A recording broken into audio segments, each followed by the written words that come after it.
OpenAI's product lineup finally has a simple mental model that actually makes sense. This is Models and Agents for Beginners, episode 132. A recent post on the ChatGPT subreddit lays out OpenAI's tools in 3 clear categories that finally feel logical. ChatGPT works like a smart friend you text back and forth with for questions or brainstorming. You type something, it replies, and the whole conversation stays inside that one window. Codex takes the next step and acts like a coworker who sits at an actual desk with files and tools right in front of them. It can read documents, run commands, and edit things because it has its own computer-like space to work in. Work is different again because it functions like a remote assistant who can reach into your email, documents, and apps without needing to sit at your desk. The key difference shows up when you only have your phone handy. Codex needs a full computer nearby, while Work connects through the cloud so you can hand it a task from anywhere. Think of it like ordering food 3 different ways. One is texting a friend for a recipe suggestion. Another is asking a cook who has their own kitchen to prepare the meal on site.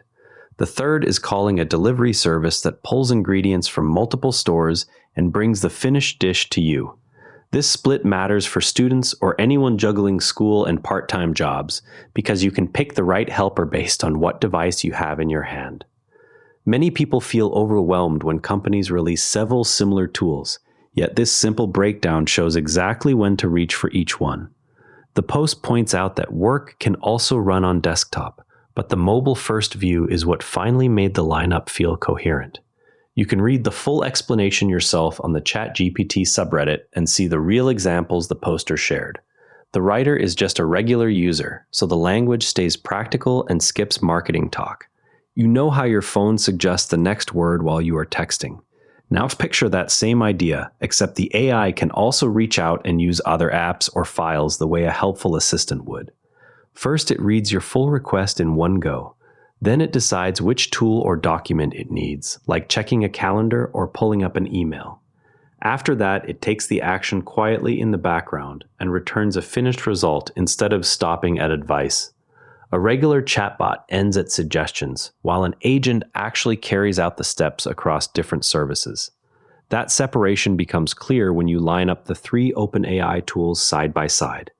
ChatGPT stays inside the conversation window the whole time. Codex requires a real computer environment with local files and terminal access.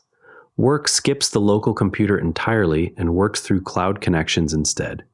The result is that you can ask Work to find relevant emails, check documents, scan a Slack discussion, and create a summary even when you only have your phone. One tool talks, the other does. That difference is what separates simple chat from the newer agent-style tools. Sefaria offers an AI that can search and explain ancient Jewish writings stretching back 3,000 years. It is useful if you are curious about history, religion, or how AI handles very old language. Anyone can try it by visiting the Sefaria website and typing a question about a text or topic. Start with something simple like asking what the Torah says about kindness, and notice how the AI pulls answers from its huge collection. The tool works on both specific passages and broader themes, so you can experiment with either style of question. Claude can now run in your Chrome sidebar right next to any web page you are viewing. This means you do not have to switch tabs when you want help while researching or writing. If you already use Claude, add the browser extension and open the sidebar to chat while you browse. The sidebar becomes a live workspace where the model can see the current page and answer questions about it without leaving the tab. This works on school research pages, creative writing documents, or any other site you have open. Google's Pixel Buds are gaining deeper Gemini integration so voice commands handle music, directions, and quick questions more smoothly. The update lets the earbuds manage more complex requests without needing your phone screen. Amazon updated its rules so Twitch streamers can choose whether their videos help train future AI models. The opt-out covers streams, videos on demand, clips, chat messages, and channel images or text, and it applies only to future training. That is it for today. Remember, every AI expert started exactly where you are right now. If something we talked about today made you curious, go try it.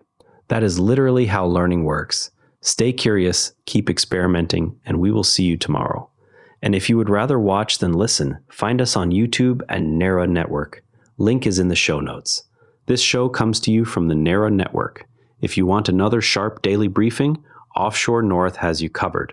Offshore Ocean Racing Explained every Monday with a Canadian angle. All our shows are free at naranetwork.com. The Do Positive Pod is the club for people who do something about it. Episodes and the dispatch wall at naranetwork.com, the DP Pod. This episode used AI voice synthesis of my voice. Editorial selection and analysis are my own.